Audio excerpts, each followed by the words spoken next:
Kangjeng Nabi Musa ngarasa teu betah sungut rada bararau. Kangjeng Nabi Musa nyiwak. Maksudnya supaya ulah bau ka panggenjeun Allah. Beres nyiwak. Ditegor ku Gusti Allah, Musa, ulah jadi maneh menghadap ka kaula ayeuna lantaran aambean nu tatadina seuit jadi bau, tambah puasa 10 poe deui. Aduh, cek Kangjeng Nabi Musa jadi kos kieu gara-gara nama Kangjeng Nabi Musa barang nyiwak nu tatadina dikelilingi ku malaikat teh ngelilingi Kangjeng Nabi Musa nu mantak mengelilingi Kangjeng Nabi Musa lantaran kaambeuna seungit. Jelema nu puasa teh kapan ambe, sungutna seungit ambe, irungna seungit ambe, ceulina seungit ambe, kelekna seungit. Segala rupanya seungit atuh malaikat teh juga pada ngarariung di madi Kangjeng Nabi Musa. Muteran Kangjeng Nabi Musa ka mana bae ge dibarengan ku malaikat lantaran seungit anu luar biasa.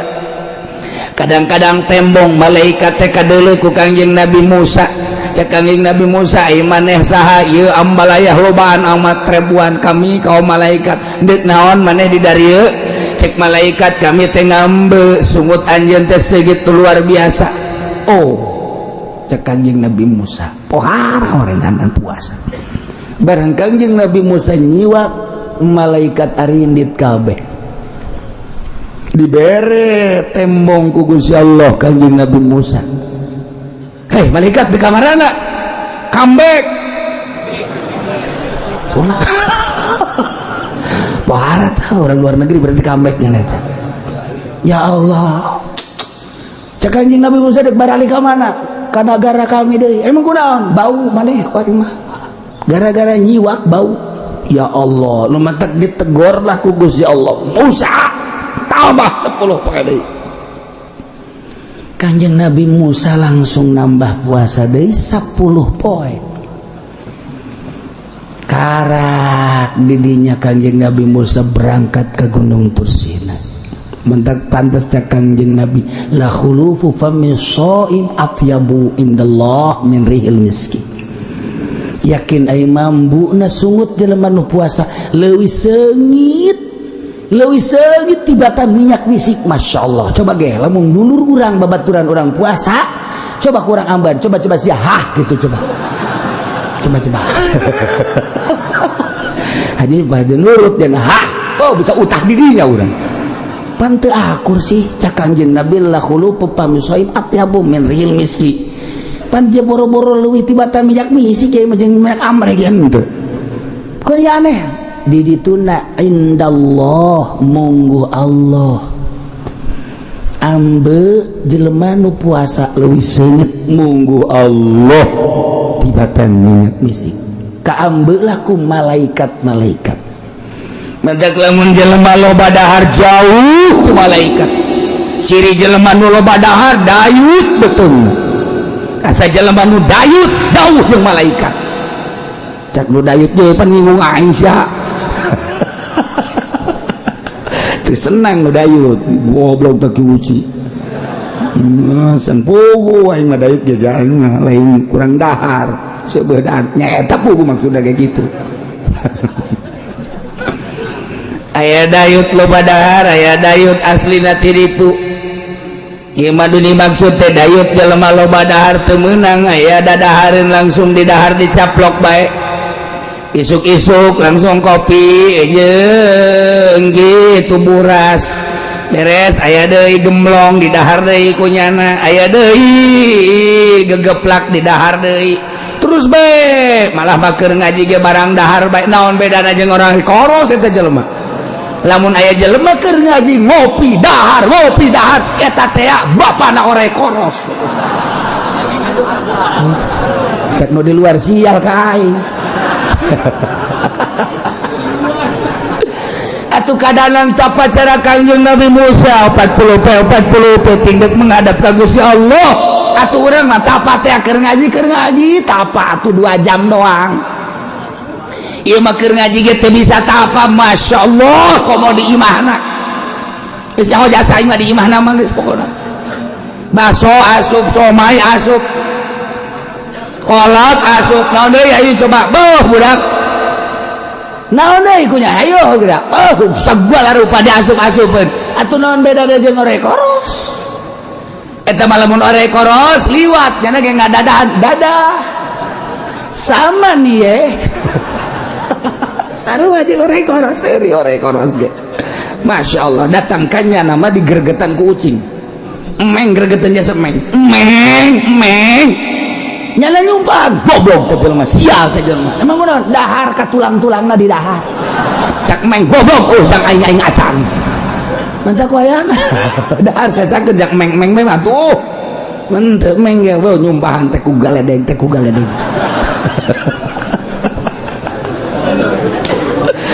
Masyaallah lu tak cekolot bae lah badi ibasing ada lamun beurit paehan ngarusak tapi lamun cucurut ulah kolot bae lama kos itu cucurut ulah sia ulah sok pengen cucurut ulah sebab naon nya nama teu beukieun kana naon cucurut mah sugan nya nama beukieun ka babah teh cucurut mah sugan cucurut beukieun ka kitu naon henteu nya nama ka daging teu beukieun cucurut mah beukinangan sakadar ka tulang doang ketika urang dahar kemudian tulang dibalangkeun ka kolong eta teh cucurut kadinya diseusepan ku cucurut cak cucurut teh ngadoa ya Allah ya Rabbi ieu nu boga imah anu geus mere kadaharan abdi Gusti tingkatkeun rezekina Gusti lantaran nyana dahar daging abdi kabagian tulang na Gusti paningkatkeun tadi doakeun ku cucurut doa aja lemah geus teu malah lanjur ya kiai kabeh korupsi malulu ya kiai proposal malulu tah cucurut tah hebatnya sak mantap kolot baheula mah kula mah masih kadenge keneh ulah sok bebayan cucurut mah ngadoakeun urang mun beurit paehan sebab ngarusak beurit paehan emeng eta binatang nu suci lamun urang rek dahar urang teu betah kaluarkeun mah kaluarkeun bae ujung-ujungna bere ngadoakeun sarua bae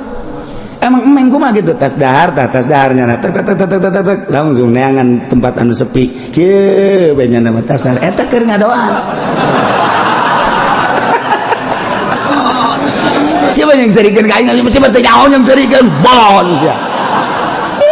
mere cara eta teh keur ngadoakeun deulekeun ge dina kitab coba dengan hikmatna lagi we ngadoa ya Allah ya aya doa nangan gua gitu enggak apa sebab eta bahasa emeng mun dibahasa urangkeun gos gitu ya Allah ya Rabbi alhamdulillah abdi cicing di mana mati lo kabagian tapi abdi cicing di dia kabagian sanajan hulu najeng tulangna abdi geus senang nu aya bae waktu keur ditatangga abdi mah tulangna ge dirempus bae punya mata ya kadang nu eta hayang ka cicingan ku meng emang babari hese urang neangan coba meng hayang betaheun di mah urang hese tapi hayang lamun urang geus dibetahan ku meng mamana ge datang bae ka imah urang malik kesel deui atuh aja meng mah kos kitu dipicen ku urang 5 kabeh datang 10 bang kamari geus dipiceunan imah anyar deui datang deui si meng mah sebab naon didinya lah aya makanannya na ngadoakeun 2 hiji meng nomor kedua cucurut eta mah kolot baheula lagi sing ada cucurut udah dipeha bari kula awas eta cucurut teh beurit pehan mun beurit ulah tapi beurit nying mah pehan bae beurit teh 2 jadi wal beurit yan kosimu leukis meng wa nyingingun wa gerihi hiji beurit nyinging jeung wadua lain nying teh nu nyinging mah pehan bener ya mah beurit nyinging mah paehan sebab eta mah ngarusaknya nama jadi nu ngarusak mah paehan tapi cucurut beurit nyinging beurit keneh beurit gede beurit nyinging paehan ngan rupana kos cucurut beurit nyinging mah leutik paehan tapi cucurut mah ulah je cenah kieu kos kumaha eta cucurut kos kumaha beurit atuh lain ka aing sia di ditu di imah mah kos kitu manya kudu ku aing dicontohan deui bae cucurut ya geus Nawawi tah mah Syekh Nawawi keur ngebahas masalah berbagai masalah di Masjidil Haram. Di Mesir kejadianna lain di Masjidil Haram. Di Mesir dina manakibna. Di Mesir. Lamun cerita ti awal kan panjang. Ke Syekh Nawawi tanara ka Mesir. Maksudna nek naon? Endek kitu naon garang-garana. Endek nyita kitab sebab percetakan kitab harita 2 Beirut jeung Mesir sakalian deka Beirut Syekh Nawawi teh ngan ka Mesir heula eta geus kadenge ku kabehan bahwa Syekh Nawawi deka Mesir pohara aya bahsul masail ngebahas berbagai permasalahan para kiai-kiai lantaran dek aya kiai di Mekah ngan aslina ti Banten. Masya Allah pohara jasa datanglah ke Mesir ternyata rame di Mesir teh kaget Syekh Nawawi disambut ku kabeh ngan ti jauh kene cek Syekh Nawawi teh wah asana ieu kajian ku kumaha ieu dek aya permasalahan bahsul masail jubah Syekh Nawawi dibuka dibikeun tah ka hadamna ieu make jubah aing ya make geus ngomong geus bae datang ke tempat atuh nu make jubah pajar kiai kan wow eta nu disambut mah Syekh Nawawi na di tukang bae tinggal hadamna bae pan deui terus bae sia makanan omong biasa sia atunya nah pohara jasa Masya Allah tungtungna mah hadamna nu jadi kiai atuh diajeng-ajeng segala rupa Syekh Nawawi mah nyempot bae kiai di tukang nana seuring bae Syekh Nawawi teh dihormat segala naon jadi empot-empotan ngene sana ya jadi kos dia tuh cek jadi saja bae lanan terus embung kanyahoan urang papan kuari lain kiai ge mengada-ada aing abeh pajar kiai kumaha udeng-udeng woi eleh roda Vespa mah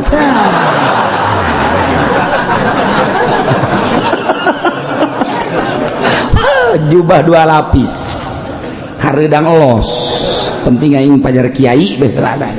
Syekh Nawawi nu kiai asli embungeun disebut kiai bener bae bahtul masail kacaritakeun panjang ieu mah cepetna bae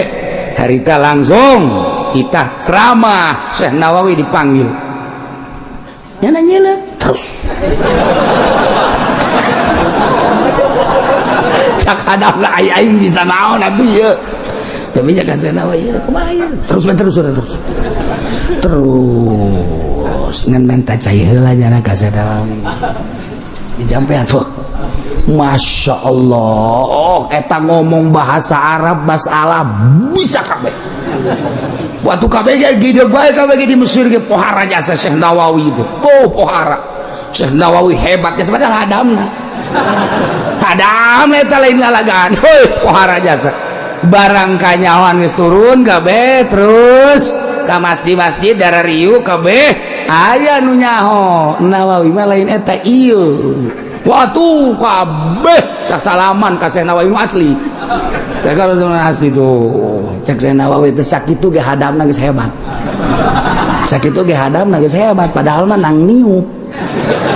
barang dicokot deui jubahna gadekeun jubah teh geus kanyahoan kuari mah dipake ilmu eueuhan cara aing jadi bodoh deui ku ari jipan jadi koskiah tuh bodoh deui nah Syekh Nawawi ku ari geus kajahoan ya sarieu kieu eta keur nyaritakeun masalah itu bubuahan nu halal mana nu haram mana kan lamun Ki Holil mah waktu di Mekah nyaritakeun kepiting teh geus dibahas ku ulama halal apa haram rajungan mah halal kepiting mah haram teh eta teh kan di masjid contoh kan di masjid haram kepiting halal rajungan ngan contona kos kumaha eta mah Syekh Holil Bangkalan tah mah saudara-saudara mun bahasa orang ieu rajungan ya dicokot dikelek set nah ieu rajungan kabehan ge lain kaget rajungan eta boga dikelek kok bijul ram lain masalah rajungan tapi dikelek aya rajungan coba holil kapiting kos kumaha belah katuh cenah kapiting mah di dieu cokot set ieu kapiting ditinggalkeun tah ieu rajungan tah ieu kapiting juga keluar seh ke holil nama jadi jang contoh doang eta kabeh ulama un bisa ngomong si holil kun bisa nama cenah eta dikelek timbul rajungan timbul lamun Haji Pendi bisa ngaluarkeun rajungan jualannya nama tuh bisa bikin toko rajungan hujanana mantap terberean bisa nyana boro-boro rajungan cacing itu jadinya nama tuh kan Aisyah Nawawi lain di Mesir toh keur cerita bubuahan boh dibahas kabeh bubuahan cek Syekh Nawawi bubuahan yang ada ini mah belum seberapa ada bubuahan yang unik di Indonesia mah apa itu Nawawi cokot dikelek rambutan ya Allah ya kabeh kaget tangkal rambutan dikelek ya naon deui cerita Nawawi anu unik nu aneh nu eueuh di urang di Mesir di dieu disokot dieu salak Bogor dicabut dikelek kabeh ge maralotot bae kabeh kiai lain lawanan di mana Nawawi mah pohara tuh ya Allah ya Rabbi dikelek datang kaya salak segala rupa tuh kabeh ge tercengang kabeh geus ulah dilawan di mana Nawawi mah ulah dilawan atuh bubuahanna naon ge ieu mah bisa diawak sorangan malah aya nu unik hiji deui nu eueuh di mana iwal ti Pandeglang cenah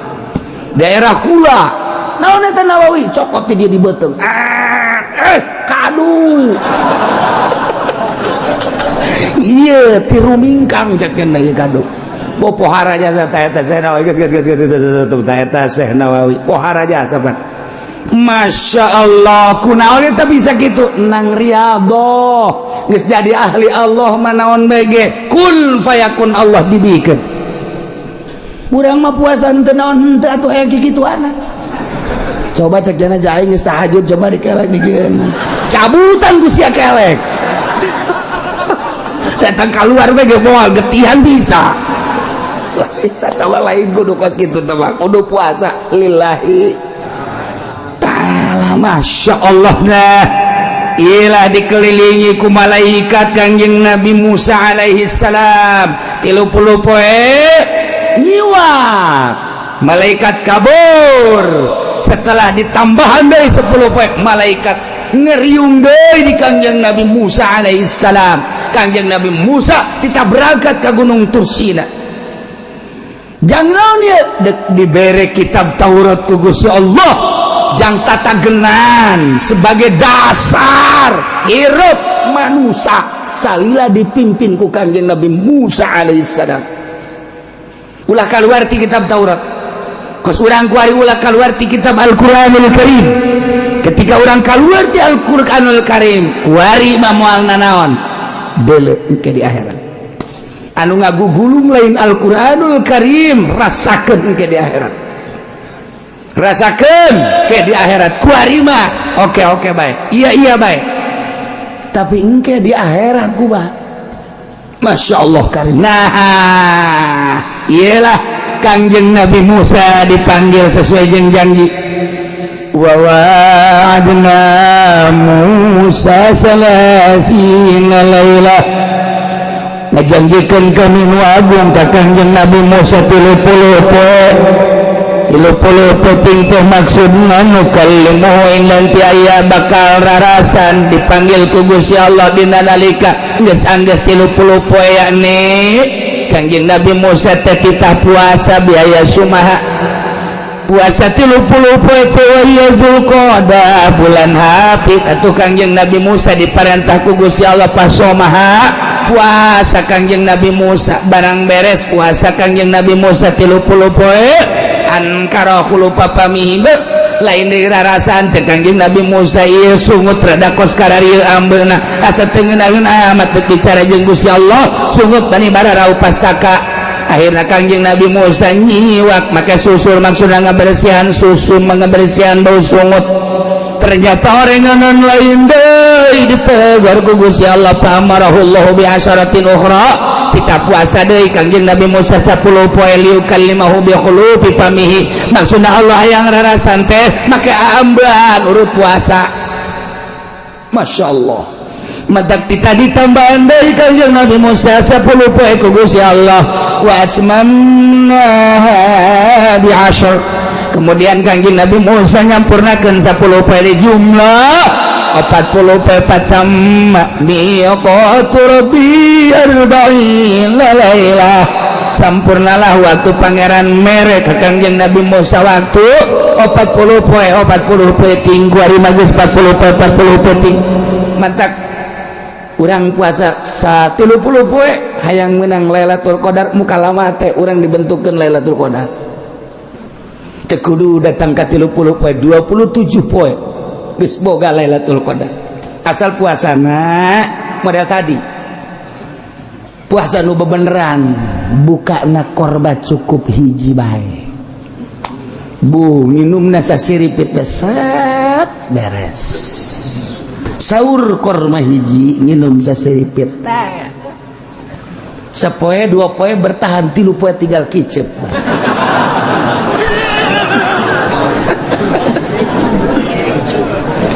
ditanya ku pamajikanna ka haji ieu puasa maksakeun amat datang ka kicep doang ieu mah hayang naon hayang Lailatul Qadar coba hudang teu kuat atuh ka haji mah lain menang Lailatul Qadar ieu mah bakalna dikubur kos kieu mah ka haji maksakeun teh huapan atuh aing Gusti ya dihuapan ku pamajikanna oh iya orang Lailatul Qadar ieu ceuk teu kuat lamun jelema moal dibere Lailatul Qadar moal kuat ketika jelema nu dibere Lailatul Qadar kuat dibere kuat ku Allah emang awak urang nu sanu Allah cak Gusti Allah teh hais manusia awak teh nangieun aing lain usia ulah dialku usia lantaran yang nyeun aing jauh kadar kekuatanana jajijeunan aing urus usia awak kulo dahar sia wasrobo inuman usia wala tusrifu ulah loba teuing sakadar jang salat puasa hayo sia dahar inum eta mah syariat ketika sia hayang datang ka aing daharna saeutik bae nginumna saeutik bae sia deuk bersyariat silakeun asa ulah mabok bae kulu wasrobu wala tusrifu sia bersyariat sok dahar sana nampan sorangan bae mantas daharna ge bubuka gejli karunggoni keur dia sian datang ka tarawih ge kita jadi imam masih siapa emang kurang gitu pan biasanya jadi imam teu kuat ya sabeuh teuing teu kuat jadi makmum bae nyawa jadi makmum ge nyawa tamat daun teu ya eta mah menang Lailatul Qadar teh puasa sah-sah bae teh betul syariat ya tapi ketika urang deuk make thariqah awas cak Allah lamun tadi make syariat kuari sia make jalur khusus deuk aing awas sia lamun deuk aing naho kadar kekuatan awak sia leuwih tibatan jang salat jeung jang ngaji disiksa sia ku aing teu meunang bertorekat mah leuwih teuing tibatan pamaksudan leuwih teuing tibatan pamaksudan teh geus doraka masyaallah nu mantak beda ieu mah norekat bae po ai peuting nyobandeng di lembur illallah ai dahar sanyiru mendingan dirantai tamah ditorekat kos kitu mah salah tuh emang norekat kumaha aja lain la ilaha illallah na norekat tah dek jalur khusus berarti teu meunang leuwih ti pamaksudan ieu teh maksudna dengan salat berarti sia lamun salat make kudu dahar jacak Allah ge tanagana kudu aya ti dahar nah daharna ukuran jang salat sabaraha huap cukup eta teh 5 huap gagendap huapna geus doraka je bakumaha gitu pamajikan ku ari ieu urang teu hayang ka pamajikan haram lamun kawin lamun urang can usul haram kawinna bertentangan jeung syariat henteu sabenerna mah ieu mah dalam rangka suluk deuk ka Allah ketika jara geus usul deuk opat ge masalah memena sebab ieu mah jadi halal pan cenah bertentangan atuh jeung syariat ulah make toregat atuh sia cicing di syariat atuh ya syariat pakos kitu Kangjeng Nabi mangaloskeun kulu wasrobu wala tusrifu ketika neuk nyaan Kangjeng Nabi Musa ge Kangjeng Nabi Musa ieu 40 peting berarti kan eta kaluar ti syariat Kangjeng Nabi urang naik ke gunung apakah dahar henteu mawa roti hiji teh eta teh sabaraha poe sabulan teh mah roti hiji sabulan siapa roti hiji boro-boro nanaon ku sorangan lagi leg kurang kene dak euy aya kene roti aya kene dak tah ieu hiji deui dilegeg deui leg aya kene dak atuh teh mah siapa lain ibadah teh mah orek koros deui bae urang mah hese deuk Allah balain deuk Allah make aturan Masya Allah make aturan khusus tadi mah syariat secara umum ieu mah tarekat secara khusus sebab deuk menempuh hakikat atuh lain pakaianana lain deui ketika can usul madahar lain deui sare lain deui teu meunang we ahli tarekat mah sare encan tunduh teu meunang ketika tunduh keur gaji ge hees bae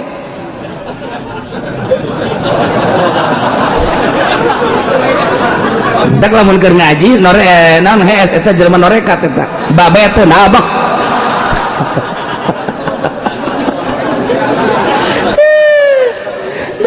jalurna itu Masya Allah nah iya Kangjeng Nabi Musa dipanggil ku Gusti Allah nah teuing kanen Kangjeng Nabi Musa teh Musa ka dieu atuh langsung wae harita kene teu bisa make syarat Musa sia teh Nabi aing sia teh Rasul aing ketika deuk ka aing puasa heula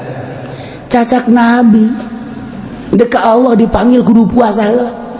ai kitu kunaon cek Kangjeng Nabi Musa make puasa heula beteung sia beresan heula bau kambeuna ku aing cek Gusti Allah boro-boro ku aing tanyakeun ka malaikat aing bau dibersihan heula ku Kangjeng Nabi Musa sapoe ngising hitut dua poe ngising hitut berdatang ke nanaonan di jero beuteung teh 30 poe ka ambe bau sungut teh nyiwak tegor ku Gusti Allah pugu eta nujang muka lama jeung aing teh puasa tamal deui sia fa atmamnaha bi 'ashrin fatamma miqatu rabbih 40 lailah jadilah 40 poe ieu syarat Kanjeng Nabi Musa dek muka lama jeung Gusti Allah di Gunung Tursina make syarat puasa heula jelema nu endeu kapanggih jeung Lailatul Qadar syarat puasa heula puasana puasa khusus kuari puasana puasa umum orang yang gampang jeung Lailatul Qadar intip kusia di Gunung Karang datang ke pagi bae moal pindah sia ka Gunung Santri paling kapangi jeung tukang sao sia pindah kuari ka Banten komo di Banten mamba aya tukang sao malulu mal bisa yang intip Lailatul Qadar mah lain di masjid sanajan di haram ge lain jaloba jelema di Masjidil Haram teu kapangi jeung Lailatul Qadar loba jelema anu di imah bae kapangi jeung Lailatul Qadar kumaha emang syarat kapanggih jeung Lailatul Qadar beteungna bersihan heula tina urusan-urusan dunia ikhlaskeun ka Gusti Allah kakarak intip tanggal 2 hiji tanggal 23 tanggal 25 tanggal 27 sok intip loba jelema nu kapanggih geus menang bebeja brak kaget sesuai jeung kadar derajat dirina anu langsung neuleuh aras nu langsung neuleuh Baitullah anu dibukakeun bae ieu teu kadeuleuna naon Lailatul Qadar eta teh lain di bulan Ramadan bae di bulan kuari ge berbentuk kos Lailatul Qadar teh aya nu mantak Lailatul Qadar mun nanyakeun ka wali mah lain bulan Ramadan di bulan biasa ge aja aya sebagna nama manggihan terus bae malam Jumat kapanggih jeung Lailatul Qadar kamari ge orang Cilongok ieu beneran nih mah beneran nih mah nyana bangun bungaheun biasa gugula ditanya sia bungaheun apa tes kapanggih jeung Lailatul Qadar jasekana di mana di Puri sakai heran lain Lailatul Qadar di Puri jam sabaraha tadi jam 5 boloon mah budak kapanggih Lailatul Qadar atau pertama Lailatul Qadar taman Naharul Qadar aduh ampun cara geulis jasa teman Lailatul Qadar meureunana maksudnya sih kata mah heran cenah kiai heran ngagenyai oh meureun ngana ngadenge surah kiai bahwa Lailatul Qadar ngagenyai di Puri kapanggih jeung ngagenyai goblok teh jelema bata orang Cilongok bareng ditanya aku ulah KTP nama lain orang Cilongok lain malah aya orang Cilongok mah kos kitu mah malih bejakeun ku aing mah pokona teh Kangjeng Nabi Musa dek muka lama jeung Gusti Allah syarat puasa heula bersihan betul bersihan kolbu geus boga kolbu mah nabi berangkat wa qala Musa lihi Harun kakak Harun cek Kangjeng Nabi Musa ka dieu heula ka dieu aya naon kaula teh dipanggil ku Gusti Allah dek buka lama jeung Gusti Allah di Gunung Tursina janji Gusti Allah terek mere wahyu bentuk nangke bakal nate kitab Taurat kula teh bakal dipanggil berangkat berarti kan kaditu ieu di Mesir teh kan saha maka kula titip ka anjeun kakak ukhlufni fi qaumi wa asli wa la tattabi' sabilal mufsidin hampura kakak ukhlufni jadi pengganti abdi heula kakak teh fi qaumi dina urusan kaum kadem Harun wa asli amrahum rarapi urusan anaknya kade di Mesir teh aya Musa Samiri kula geus ngadenge selenting bawanding angin sanajan barican kapanggih jeung jelmana lantaran kula kaburu dipanggil ku Gusti Allah kade kakak wala tattabi sabilal mufsidin ulah rek nuturkeun kana jalan-jalan karusakan nuturkeun mah meureun henteu bimuafaqatihim alal ma'asi kumuafaqat kana maksiat ge ieu teh geus nuturkeun kana mufsidin lamun pemerintahan urang ku ari teh mufsidin ngarusak lantaran urang ngadenge geus pripot teh geus berbagai triliunan rupiah lamun di daerah baik korupsi berarti kan mufsidin nya eta lain dibenerkeun ieu teh pembangunan endaan diantep mufsidin berarti toh nu prostitusi nu perzinahan itu teh akan kudu diberesan diantep punyana tuh nu judi lain diberesan diantep punyana berarti kan pemerintahan mufsidin kiai kuari teu milu ngan akur bae jeung eta sarua nu mantak nu berat mah kiai anu jadi mui eta teh lamun pamarentah tengah berantas tentang prostitusi tentang perzinahan tengah berantas tentang perjudian eta kiai nu terlibat di mui nu pageulana bakal dikerbekeun di neraka lah ieu tah wala tattabi baca tah Qur'anna wala tattabi sabilal mufsidin ulah sok nutur kana jalan-jalan nu tukang ngarusak carana bimuafaqatihim al ma'asi ngakuran kana kurang mege tak eta teh geus akur pemerintah teu ngayakeun gerakan amar ma'ruf nahi munkar muih ta sirano siratu malik cima teh nyaho tuh tokecang bae sirana siratu tah sirana siratu eta ratu teh awas tah awas eta bahasa kolot baheula wali eta je emang kumaha kita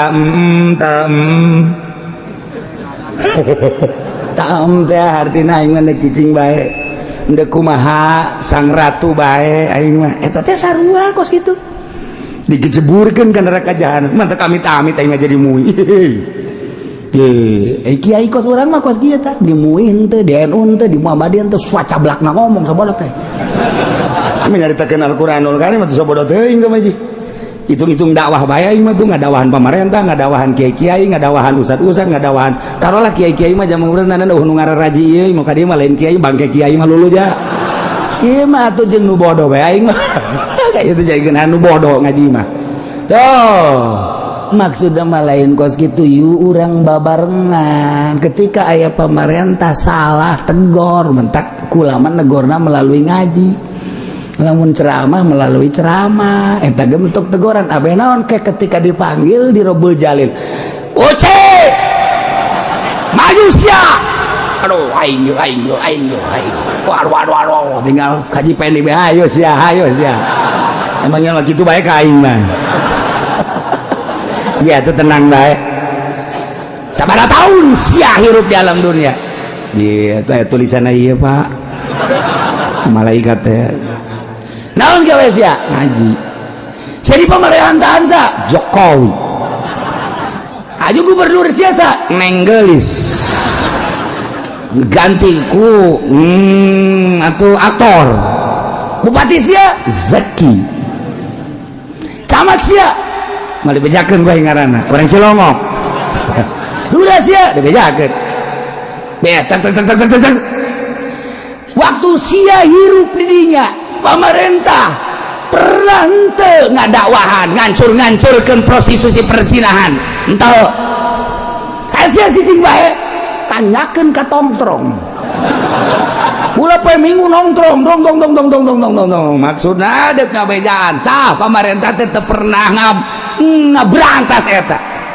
pemerintah itu korupsi teh dedengean mah korupsi teh jauh aya asli namangan dedengean be koran aya televisi aya jeung jelema-jelema nu deukeut ka pemerintah bejana nyana korupsi atuh mah teu nyaho nya teu dibere bere ge saeutik hayu sia pernah negor pernah ira negorna melalui pengajian kugula ditegor eta teh bentuk negor kaula coba dipasang CD-na aya ke CD di itu iya bang CD enggak di itu ayah bener cak Gusti Allah malaikat haji uji salametkeun mantep biasa geus mantep biasa geus lah eta bentuk dakwah eta negor-negor acan atuh kumaha teu tanu di MUI cicing bae di NU cicing bae awas di Muhammadiyah cicing bae awas kuari nu rada dakwah bebeneran mata HTI bangun bebeneran bangun wallah bener jeung teu nama bebenerannya nama bangun Al-Qur'an nyaho teuing nya jeung teu nama ngan suara Al-Qur'an didengungkeun mana nu ngadengungkeun suara Al-Qur'an aya ujian Banten di jerona make aturan jihad bahwa salah satu kewajiban bangsa umat Islam adalah jihad fisabilillah dijadikeunlah mata pelajaran kemudian dijadikan gitu ujian kuari kapan dikritik ke pemerintah tuh salah tuh urusannya anak mah di Banten salah satu sanawiyah jeung aliyah kata kos gitu di mana cenah ki Banten aing teh nyaho bukan kos gitu bae tah eta kan dikritik urang dek ngadirikeun secara praktis pasti dikritik baik di urang sebab lain negara Al-Qur'anul Karim negara Pancasila demokrasi ji aku mah henteu naon kitu garana henteu ikut secara praktis sakadar ngabahas kos gitulah Al-Qur'an ya ieu mah jang nyanakeun keneh ja pemerintah ge agama nama Islam bupati mau ditanya agama mana heuh sama suruh saya turun Habib ya tuh nenggelis ge Islam saya wali di Pandeglang nu kaluan nu jarra di bupati apun eta si neng deui bae eta ku poloan urang Pandeglang nu dipilih neng deui bae eta kan berarti kan kiaina kadari itu kabeh nah eta engke pan kita tanggung jawab di Rabbul Jalil lamun kumaha gitu ulama ngan sakadar nyaritakeun doa buat tinggi dia ge lamun nasi neng mah gua lagi milih teh Kangjeng Nabi Musa tadi bersihan tek urang teu ngabersihan we hese jasa urang mah kadang-kadang teh lamun kurang-kurang nama kos si anu katu cakateun naon mikiran batur sorangan bae ka Allah si anu mah katu naon atuh mikiran batur aing sia bae tuh ka Allah mah kakarak rada tenang pikiran di akhirat bah engke mikiran batur bae ku sorangan tanggung jawabna lah batur di kaluar ge sorangan tek ngaji nyaritakan urusan dunia makhluk dunia pek tapi ketika berangkat ke Allah serangan sebab nu tanggung jawab amal nu dibawa nu sorangan